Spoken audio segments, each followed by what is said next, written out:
আমটা কেটে ধুয়ে পরিষ্কার করে নিয়েছি। আমটা শাঁসটা বের করে আমট করব। আমটা ছেঁকে টেকে নিয়েছি, সামান্য লবণ, 2 চামচ চিনি আর এই আমের পালসটা দিয়ে এখানে আমি ঘন করে নেব। তারপরে আমি আমট থালার মধ্যে দিয়ে দেবো। মাঝখানে আমার মোবাইলটা কী যে হয়ে গেল, ভিডিওটা কেটে গেল। মাঝে মাঝে এরকমই হয়, আমার মোবাইলটা কাজ করছে না, অনেক পুরনো হয়ে গেছে তো।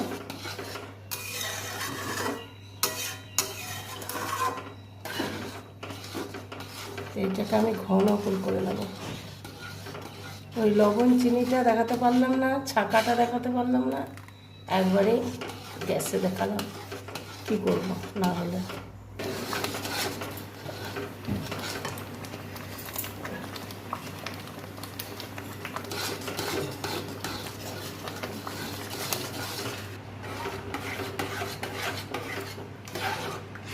রেডি বন্ধুরা, এই আমটের রেসিপি যে যেখান থেকে দেখছেন লাইক শেয়ার সাবস্ক্রাইব করে পাশে থাকবেন।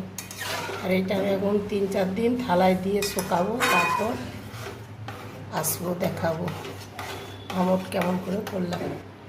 সর্ষের তেল মাখিয়ে দিয়েছি থালায়, আর আমি ঢেলে দেবো।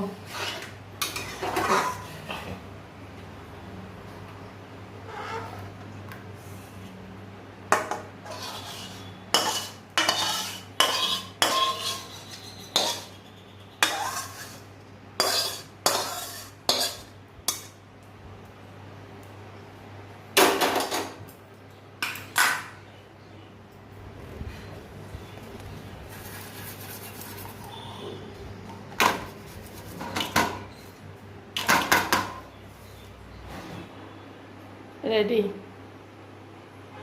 এবার আমি শুকাতে দেবো, 3 দিন পর দেখাবো। আমটটা শুকিয়ে গেছে, এবার আমি তুলে নেব।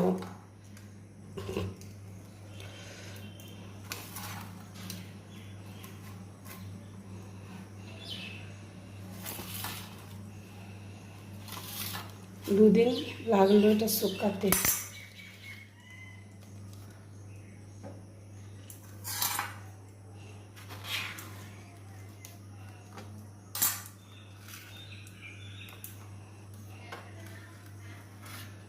দেখুন বন্ধুরা কেমন হয়েছে আমট, মোটা মোটা ভালো হয়েছে। এই একটা আর এই একটা, দুটো। আমটের রেসিপি কেমন লাগলো বন্ধুরা, লাইক সাবস্ক্রাইব করে জানাবেন।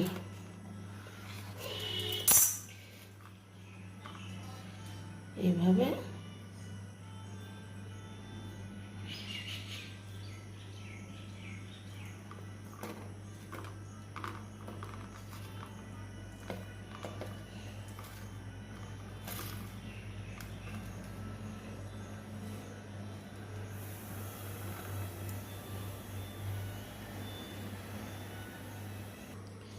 আমটের রেসিপি, পাকা আমের রেসিপি আমট কেমন হয়েছে বন্ধুরা, লাইক সাবস্ক্রাইব করে জানাবে। ঠিক আছে, রেডি।